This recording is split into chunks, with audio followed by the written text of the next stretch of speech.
Eh bien, bonjour à tous, chers auditeurs et auditrices, et on se retrouve aujourd'hui sur une nouvelle vidéo portant sur le cinéma.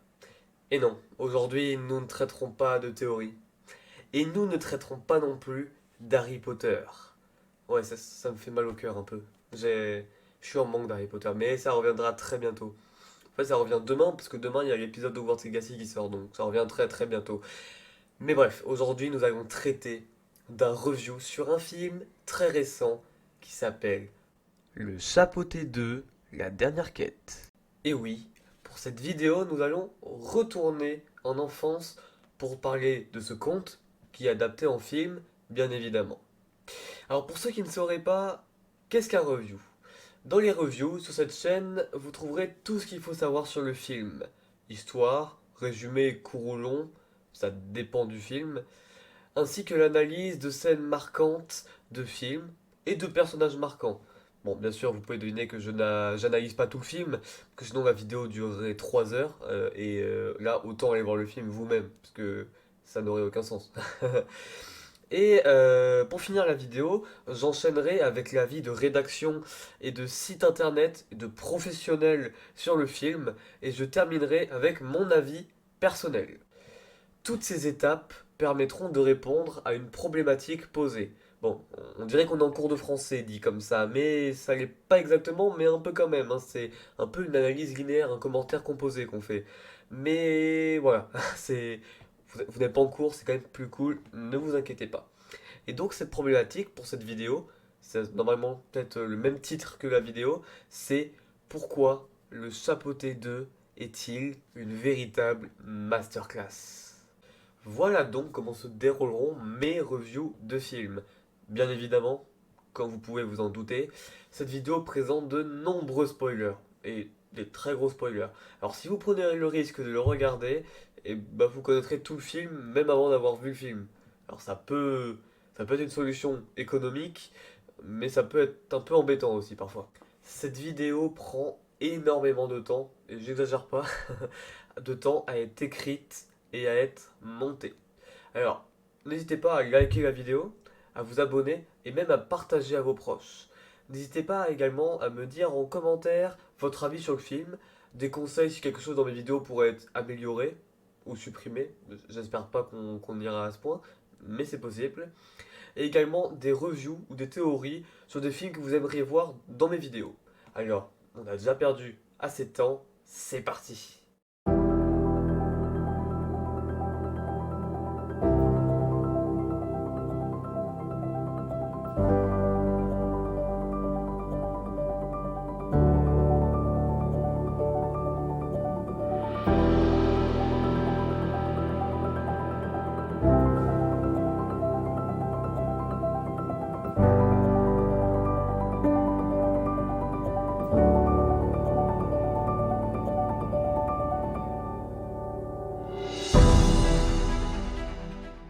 Il y a quelques mois, le 7 décembre 2022, sortait le film Le Chapeauté 2, la dernière quête.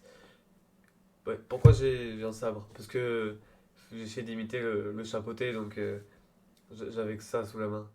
Donc ce jour-là, le film apparaissait pour la première fois dans les salles de cinéma. Et quelques semaines plus tard, avec mon cousin, Lokyo, qui apparaîtra bientôt dans une nouvelle série, normalement, petit spoilers. Bon, revenons à la vidéo. J'allais voir avec lui Avatar 2. Avatar 2 qui venait de sortir à peu près dans la même époque et qui est un très bon film au passage. Je ferai certainement une vidéo là-dessus. Mais bon, en revenant chez moi le lendemain, ma grande sœur me dit: Tiens Arthur, Voldy, est-ce qu'on irait pas voir Le Chapeauté 2? Je vais pas vous mentir, j'avais la flemme. Car j'avoue que le visionnage du premier remonte à l'enfance, et me souvenant plus de rien, et considérant Le Chapeauté comme un film de gamin, je n'avais pas spécialement envie d'aller le voir. Et en vrai, quelle erreur! Mais heureusement pour moi, elle insista encore et encore. Et quelques heures plus tard, j'étais assis avec mon énorme pot de popcorn à 25 euros où j'ai dû faire craquer le PEL pour l'acheter. Oui, Merci CGR, c'est sympa avec vous. On n'est pas obligé de dépenser trop d'argent pour pouvoir manger, ce qui est pourtant un besoin assez vital. Bref, et je m'apprêtais à regarder clairement un des meilleurs chefs-d'œuvre que je n'avais pas vu depuis bien des années. Bon, je pense qu'un petit retour en arrière est nécessaire pour contextualiser l'histoire du film. La première apparition du chapeauté fut en janvier 1697. Le Maistre Chat ou le Chat Botté est publié pour la première fois par Barbin. Mais avant son film, le chat apparaîtra dans plusieurs autres œuvres. Dans le conte de Perrault, le chat Botté, je sais bien, c'est pas poté et c'est beauté à l'époque, pour faire référence à ses longues bottes, bien évidemment. Donc, dans le conte de Perrault, le chat Botté affronte un ogre qu'il manipule au point de le convaincre de se changer en souris afin de le manger. Dans Shrek 2, le chat Poté, et oui, il s'appelle Poté maintenant, et ça, cela vient directement après le conte de Perrault, est ainsi tout naturellement l'ennemi de Shrek. Shrek qui représente l'ogre que nous venons de voir précédemment. Il est initialement recruté par le roi Harold afin d'assassiner Shrek. Mais plutôt que de le mettre au défi de se transformer en souris comme dans le conte, Shrek n'a pas le pouvoir de se métamorphoser, Poté tente de l'attaquer. Allez, viens me boucher Toto. J'arrive, Shrek. Oh, il m'a griffé. Oh, vite, enlève-le-moi. Oh, mon Dieu. Malgré la sauvagerie avec laquelle Poté lutte, Shrek finit par avoir le dessus et pense un moment à le punir sévèrement. Il lui laisse finalement la vie sauve. Poté lui devient alors redevable, estimant avoir une dette envers lui. Poté lui remboursera cette dette plus tard dans le film, en affrontant à lui tout seul une escouade de gardes venue intercepter Shrek. Dans Shrek, le troisième, Poté est devenu l'ami de Shrek, aux côtés de l'âne avec lequel il permute accidentellement de corps sur une erreur de Merlin l'Enchanteur, qui finit par rendre à chacun son apparence en fin de film, à un détail près, leur queue. But this should do the trick.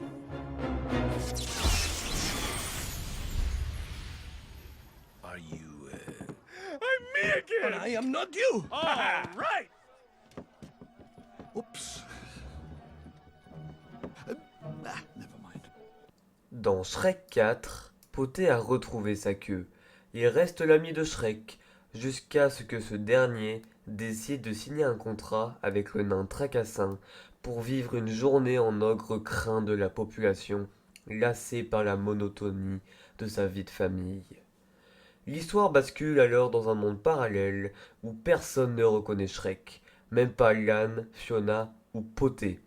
Ce dernier a d'ailleurs considérablement pris du poids, du fait qu'il est devenu l'animal de compagnie de Fiona et qu'elle le dorlote avec du lait et des biscuits à volonté. L'histoire du film Chapeauté débute en 2011 avec la sortie du premier film, et bien avant sa rencontre avec Shrek, le Chapeauté avait déjà vécu de nombreuses aventures trépidantes. Tout commence le jour où, pour sauver la petite ville où il a grandi, le félin doit relever une mission périlleuse, s'emparer de la poule aux œufs d'or. Mais ce qui nous intéresse aujourd'hui est le deuxième opus du Chapeauté nommé le Chapeauté 2, la dernière quête. Et pour ceux qui veulent un petit rappel ou simplement connaître l'histoire, voici un résumé imagé. Lors d'une fête organisée dans la ville de Delmar, le Chapeauté, légendaire héros et hors-la-loi, réveille accidentellement un géant. Il vainc la créature, mais est fatalement écrasé par une cloche. Ouais, la mort est un peu nulle. À son réveil, chez le docteur du village, le Chapeauté découvre que sa passion pour l'aventure et son mépris du danger ont fini par lui coûter cher. Il a épuisé 8 de ses 9 vies, et en a perdu le compte au passage. Ce soir-là, dans un bar, Poté est attaqué par un loup portant une cape noire, que Poté prend pour un chasseur de primes. Le chat est alors confiant, car pour lui, il en a déjà affronté des bien plus féroces. Seulement, le loup désarme et blesse avec une facilité affligeante Poté, qui fuit, enterre ses vêtements et ses bottes et va se réfugier dans la maison de Mama Luna, une femme à chat, pour y vivre une retraite paisible et ainsi vivre pleinement sa dernière vie. Poté y rencontre un chien optimiste déguisé en chat qu'il nomme Perito.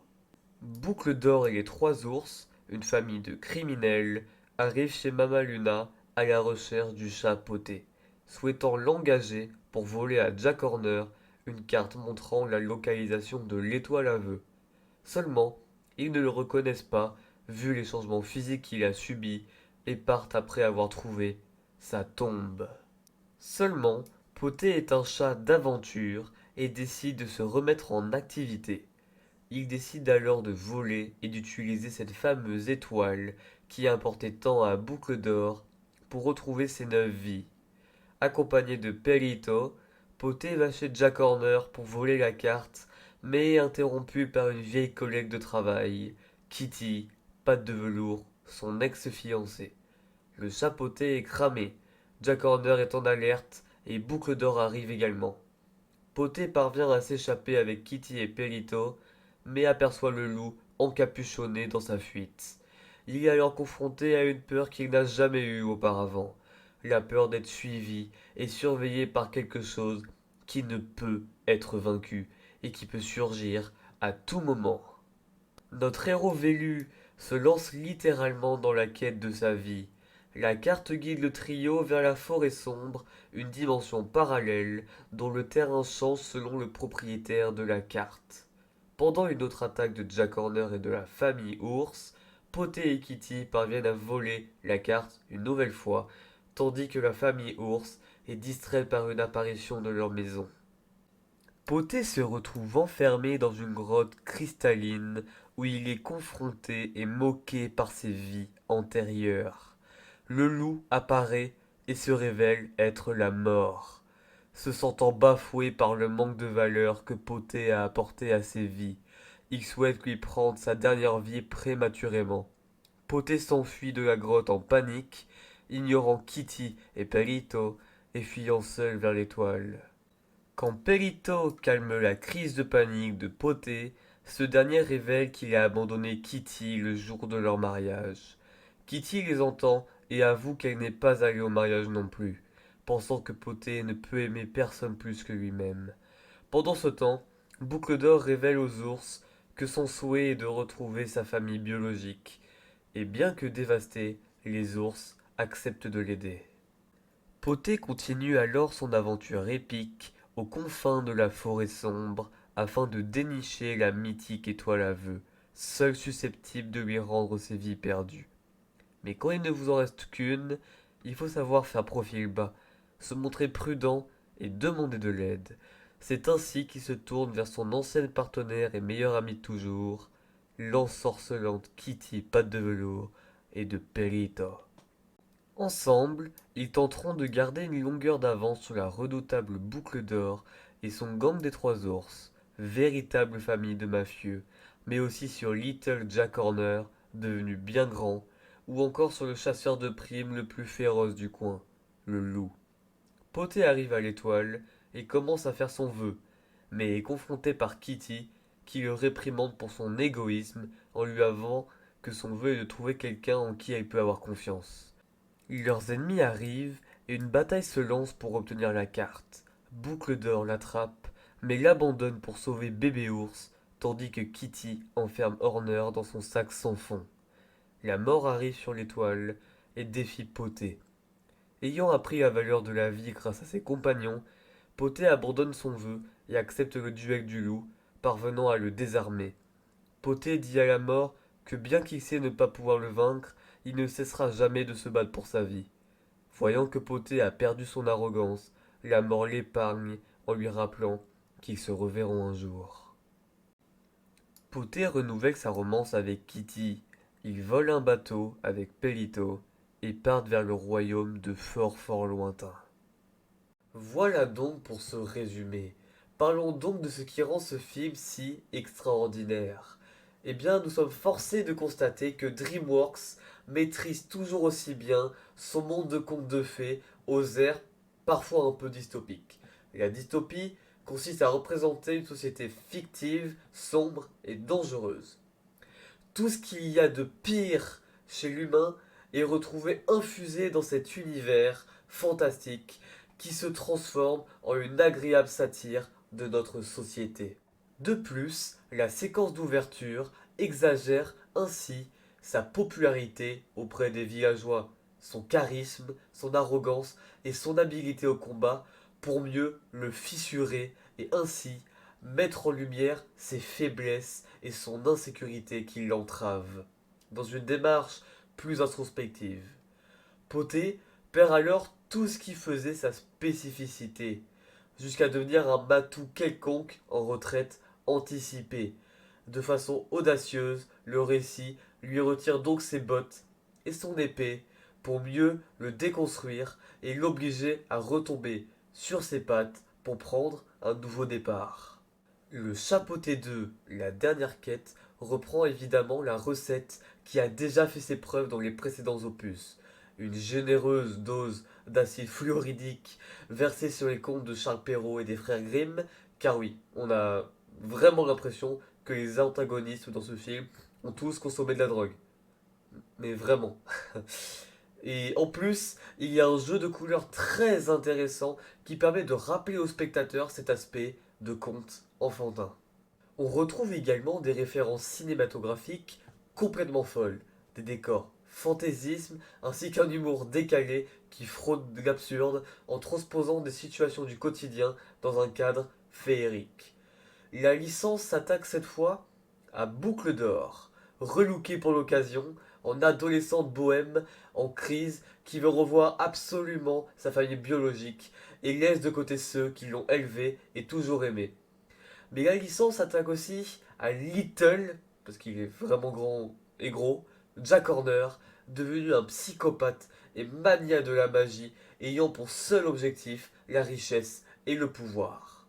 Mais ces antagonismes sont tournés au ridicule pour laisser place à la vraie menace qui plane au-dessus de Poté et la principale raison de son déclin, la mort elle-même, incarnée par le grand méchant loup, le méchant classique des contes enfantins.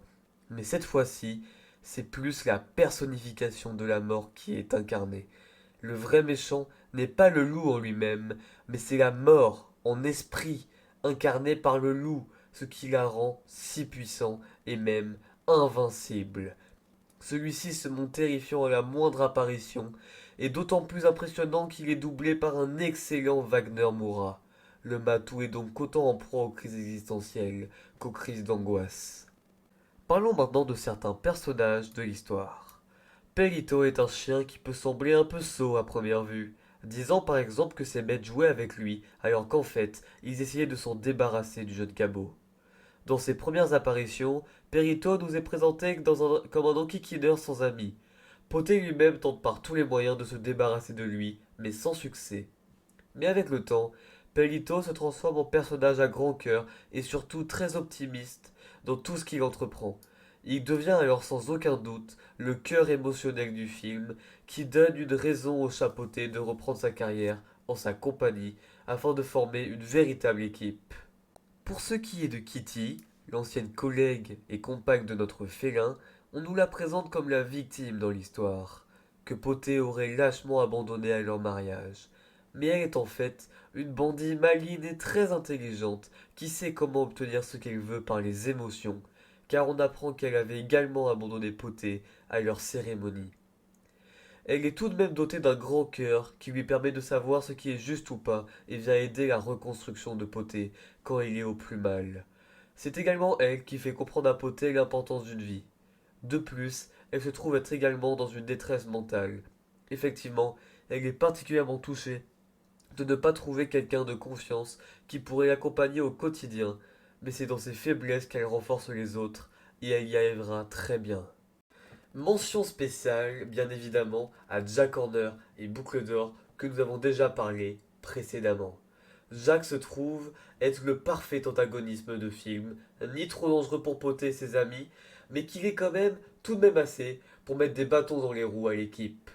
Pour ce qui est de Boucle d'Or et ses ours, on ne peut pas vraiment parler d'antagoniste, seulement d'une famille criminelle qui a pour seul but d'avoir l'étoile à vœux, mais qui est quand même à l'état de famille, au bord de l'explosion sentimentale, quand Boucle d'Or leur apprend que son vœu est de retrouver sa famille biologique. Mais pour revenir au principal antagonisme, qu'est-ce qui fait du loup une véritable masterclass? C'est sans hésiter un des antagonismes le plus charismatique et le plus puissant que l'on n'a peut-être jamais vu dans un film de DreamWorks.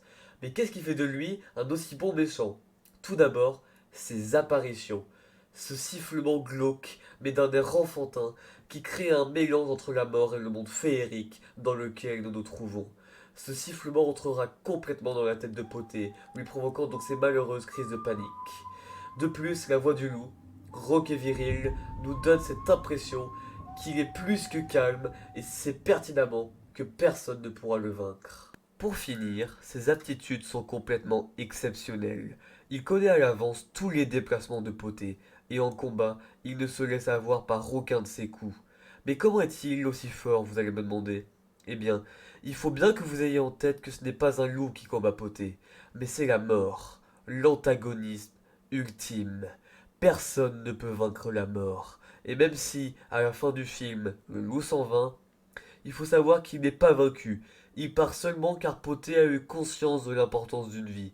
Il n'est pas vaincu. Il est la personnification de la mort, comme si celle-ci s'était transformée en esprit et qu'elle avait pénétré dans le corps du loup. Voilà donc pour ce review du Chapeauté 2. Voyons maintenant ce que pensent les professionnels et les sites internet de ce film. Il y a une note globalement très positive, avec par exemple un 8 sur 10 par Journal du Geek, un 7 sur 10 par Écran Large et également un 7 sur 10 par Culturellement Vôtre. Mais alors, pourquoi n'a-t-il pas de meilleure note? Eh bien c'est parce que le conte est jugé comme un peu trop classique. Effectivement, selon Journal du Geek, le manque d'enjeu se fait rapidement ressentir et le déroulement de l'aventure devient trop prévisible, empêchant donc d'être complètement investi dans cette narration. Cependant, le charme ambiant du film arrive à nous faire oublier ce scénario plutôt modeste. Même avec ses défauts, ce film est considéré comme excellent par beaucoup, que ce soit du côté scénario ou même côté graphique, avec une animation 3D telle Spider-Man The New Generation prenant un tournant inédit chez DreamWorks. Pour finir cette vidéo, parlons de mon ressenti, ma note à moi. Pour noter les films, je me suis créé une grille de 5 critères notés sur 2 pour à la fin obtenir une note sur 10. Le premier critère est: est-ce que les protagonistes et les personnages secondaires du côté du héros sont-ils bons? Caractère, aptitude, loyauté, histoire. Le deuxième critère est: est-ce que les antagonistes et les personnages secondaires du côté du mal sont-ils cohérents? Le caractère, l'aptitude, l'histoire, c'est la même chose. C'est-à-dire ne pas faire un méchant juste pour faire un méchant. Il faut qu'il ait des raisons de l'être, en rapport avec le héros ou un objet précis qu'il veut obtenir. Le troisième critère est: est-ce que le scénario de l'histoire est cohérent? Originalité, action, moment fort. C'est-à-dire, est-ce que le scénario est assez bien fait pour que nous ne nous ennuyions pas? Le dernier critère est: est-ce que la fin et l'ouverture sont cohérents? C'est-à-dire, est-ce que la fin est classique ou originale? Est-ce qu'elle permet d'ouvrir sur de nouveaux films? Voilà donc pour ces critères. Pour le premier critère, je vais mettre la note de 2 sur 2. Car j'aime beaucoup nos 3 protagonistes et je les trouve parfaitement équilibrés pour permettre la formation d'une équipe. Pour le deuxième critère, concernant les antagonistes, je vais mettre également la note de 2 sur 2. Et même si Jack Horner et Boucle d'Or sont très bien, pas de soucis là-dessus, ils peuvent remercier le grand méchant loup pour ce 2 sur 2, car je le considère, comme je l'ai dit précédemment, comme un des meilleurs antagonistes que je n'ai jamais vu. Pour le troisième critère sur le scénario, je vais mettre la note de 1 sur 2, car même si l'histoire est remplie d'action et parfaitement contextualisée, elle manque cruellement d'originalité. Une quête pour obtenir une étoile qui donne le vœu que l'on souhaite, malheureusement pour DreamWorks, c'est du déjà vu. Pour le quatrième critère sur les graphismes, je vais mettre la note de 1,5 sur 2. car ce sont d'excellents graphismes, mais qui pour moi manquent encore un tout petit peu d'innovation pour aller chercher le 2 sur 2. Et pour le dernier critère concernant la fin de l'histoire, je vais mettre la note de 2 sur 2. Cette fin, qui peut paraître classique, laisse en fait tout le suspense quant à un nouveau film de DreamWorks sur notre chat, et plus particulièrement sur un retour tant attendu de Shrek. Tous ces critères permettent donc à notre film, Le Chapeauté, la dernière quête, d'obtenir une très bonne note de 8,5 sur 10. J'espère que ce review sur Le Chapeauté 2 vous a plu. C'est la fin de cette vidéo et n'hésitez pas en commentaire à me proposer d'autres reviews de films que je pourrais faire. N'oubliez pas de liker la vidéo pour récompenser le travail très long qu'a laissé cette vidéo. Car oui, vraiment, plus de 5 jours de montage et de tournage, d'aller chercher les vidéos, etc. C'est vraiment super long. Et pour récompenser le travail, très long, encore une fois, pour permettre une meilleure audience également, pour le grandissement de la chaîne, n'oubliez pas de vous abonner à la chaîne. C'est complètement gratuit et c'est d'une très très grande aide pour moi. Sur ce, merci du visionnage, c'était Voldy, on se laisse ici.